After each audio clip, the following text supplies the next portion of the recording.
मुख्यमंत्री भजनलाल शर्मा पश्चिमी राजस्थान के दौरे पर रहे। यहाँ पर एक नेता की चर्चा सबसे ज्यादा रही। कांग्रेस छोड़ फिर से भाजपा में शामिल हुए मानवेंद्र सिंह जसोल। मानवेंद्र सिंह के सोशल मीडिया पर कई फोटो वायरल हुए, जिसमें वे मुख्यमंत्री भजनलाल शर्मा के साथ में बैठे हुए नजर आ रहे हैं। वहीं दूसरी ओर विधायक और पूर्व मंत्री सामने खड़े बात करते हुए नजर आ रहे हैं। साथ में एक वीडियो वायरल हो रहा है, जिसमें मानवेंद्र सिंह जसोल के मुख्यमंत्री भजनलाल शर्मा और केंद्रीय मंत्री हरदीप पुरी के साथ में बस में सफर कर रहे हैं।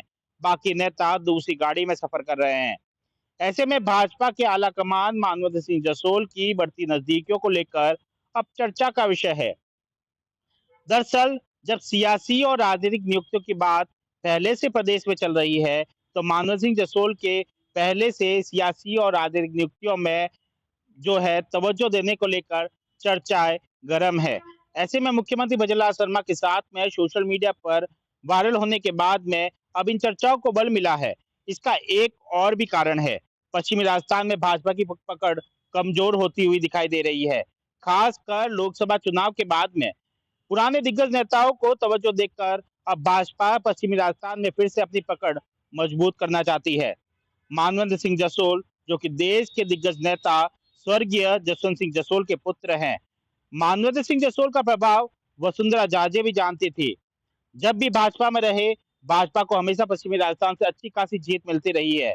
हालांकि 2014 के लोकसभा चुनाव के बाद में उनके पिता जसवंत सिंह जसोल ने निर्दलीय चुनाव लड़ने और वसुंधरा राजे से खींचतान के चलते हुए भाजपा छोड़ने के बाद में कांग्रेस में शामिल हो गए। ऐसे में कांग्रेस ने इस अवसर का फायदा उठाया। राहुल गांधी मानवेंद्र सिंह जसोल को कांग्रेस में लाने में कामयाब रहे, लेकिन गहलोत ने सियासी चाल चली और मानवेंद्र सिंह जसोल के प्रभाव को कम करने के लिए उन्हें अपने क्षेत्र से टिकट न देकर वसुंधरा राजे के सामने झालरापाटन से टिकट दे दिया। राजनीतिक जानकार मानते हैं कि गहलोत मानवेंद्र सिंह जसोल का प्रभाव कम करना चाहते थे। 2023 के विधानसभा चुनाव में उन्होंने जरूर सिवाना से टिकट दिया, लेकिन गहलोत के नजदीकी रहे सुनील परियार के निर्दलीय चुनाव लड़ने से मुकाबला त्रिकोणीय हो गया। राजनीतिक जानकारों की माने तो यह भी गहलोत की सियासी चाल थी। इस बात को तब बल मिल गया जब सुनील परियार के 6 साल के निष्कासन को एकाएक विधानसभा चुनाव के बाद में वापस ले लिया गया। इसको लेकर मानवेंद्र सिंह जसोल ने नाराजगी भी जताई और कुछ समय बाद में वे भाजपा में शामिल हो गए। लोकसभा चुनाव के बाद में भाजपा की पकड़ पश्चिमी राजस्थान में कमजोर है। एक तरफ जहां पर हरीश चौधरी पावर सेंटर के रूप में उभर रहे हैं, वहीं दूसरी ओर निर्दलीय से विधायक और बाड़मेर जैसलमेर सीट से निर्दलीय ताल ठोक चुके रविंद्र सिंह भाटी जन नेता के रूप में अपनी पकड़ मजबूत बना रहे हैं। युवा में उनका क्रेज देखा जा सकता है। पश्चिमी राजस्थान के कई स्थानीय नेताओं के लिए वह मुश्किलें बढ़ा रहा है।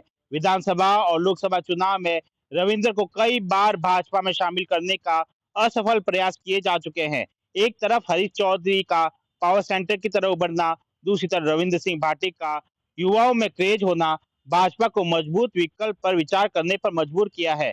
माना जा रहा है कि मानवेंद्र सिंह जसोल के माध्यम से भाजपा अपनी पुरानी पकड़ को फिर से मजबूत करने में लगी है। जसोल की अपनी राजनीतिक पारिवारिक पृष्ठभूमि और उनकी 3 दशक की राजनीति और बेदाग छवि से क्षेत्र में अच्छी पकड़ है। मानवेंद्र भले ही कांग्रेस में रहे, लेकिन उनकी पहचान भाजपा नेता के रूप में हमेशा रही। वे भाजपा के टिकट पर शिव विधानसभा क्षेत्र से विधायक भी रह चुके हैं और वही बाड़मेर जैसलमेर लोकसभा सीट से सांसद भी रह चुके हैं। वर्तमान में जहां से शिव विधानसभा क्षेत्र से भाटी विधायक है, वहां से वे विधायक भी रह चुके हैं।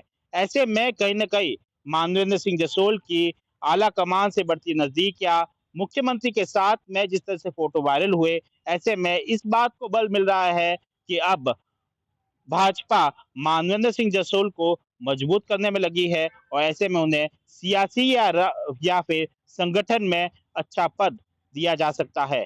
सुमित देवड़ा, टीवी 9 राजस्थान।